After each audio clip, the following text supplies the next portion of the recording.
Dear students, there is another type of numerical in this particular zeolite format, and in this particular numerical you will be given the hardness of water and you have to find out amount of water that can be softened using the given values.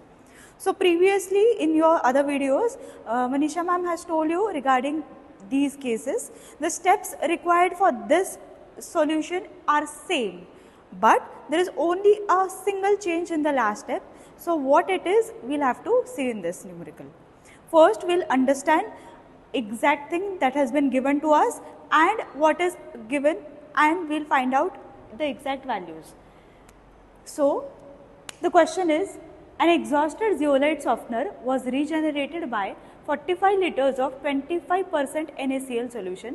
How many liters of hard water having hardness 600 ppm can be softened by this zeolite? त्याला मराठीत समजायचं तर आपल्याकडे आहे hard water ज्याचा hardness आहे 600 ppm. 600 ppm hardness असलेलं पाणी जर का त्या झिओलाइटमधनं गेलं आणि ते सॉफ्ट झालं तर त्या झिओलाइट रिजनरेट करायला लागलं 45 लिटर ऑफ 25% NaCl. मग जर का 600 ppm असेल हार्डनेस, असं 600 ppmचं किती पाणी त्याच्यावरनं सॉफ्ट झालं हे तुम्हाला फाइंड आउट करायचं आहे. Exactly how much amount of water was softened with this much hardness so that the zeolite required this much amount of NaCl for regeneration. So step 1 is usual to find out how much NaCl was required. किती मीठ लागलं त्याच्यासाठी आपल्याकडे आहे 45 liters of 25% NaCl. 25% म्हणजे 100वर value काढायची असते. 25 ग्राम in 100 ml. Percent म्हणजे 25 ग्राम in 100 ml.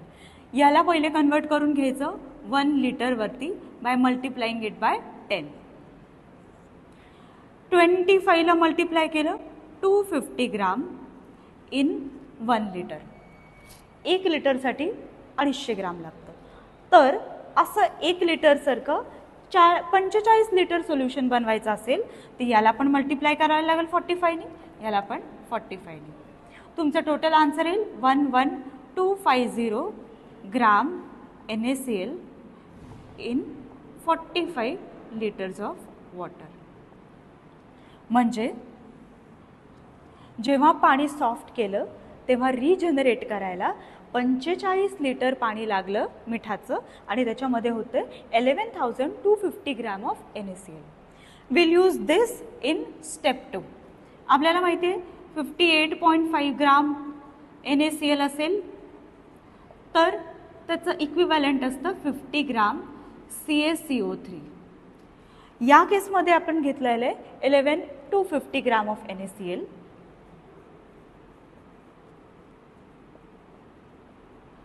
It will be equivalent to how much CaCO3. म्हणजे करावं लागेल क्रॉस मल्टिप्लाय. याला मी घेतलं x, क्रॉस मल्टिप्लाय केलं तर 11250 मल्टिप्लाइड बाय 50 डिवायडेड बाय 58.5.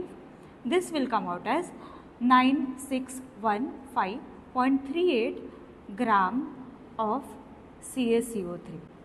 मग आता हे एवढं अमाऊंट ऑफ सॉल्ट किती लिटर पाण्यात प्रेझेंट होतं तेच तुम्हाला फाइंड आउट करायचं आहे. की आत्तापर्यंत आपण पाहिलं की ओव्हरऑल मीठ किती लागलं ते रिमूव्ह करायला. त्याच्यानंतर तुम्ही पाहिलं की त्याच्यामुळे amount of CaCO3 which was present in liters of water was calculated. Now you have the hardness, but you have to find out how much water was required or how much water was softened. त्याच्यासाठी तुम्हाला एक दिलेला आहे part 600 ppm of hardness water with 600 ppm was softened. या केसमध्ये इथे आहे तुमच्याकडे ग्राम. तुमचं ॲक्च्युअल हार्डनेसची वॉटरची व्हॅल्यू दिली आहे ppm. So you have to convert ppm to grams. जेव्हा ग्राम टू ppm कन्वर्ट करत होतो आपण तेव्हा तुम्ही त्याला मल्टिप्लाय करायचा 10⁻³ ने. नाव you have to convert ppm back to gram So you will multiply it by 10 raised to minus 3. 10 raised to minus 3 is nothing but you will be dividing 600 by 1000, which will come out as 0.6 gram per litre. म्हणजे 1 litre पाण्यामध्ये 0.6 gram CaCO3 आहे. असं किती litre पाणी तुम्ही soft करू शकता जेव्हा तुमच्याकडे इतका CaCO3 होता.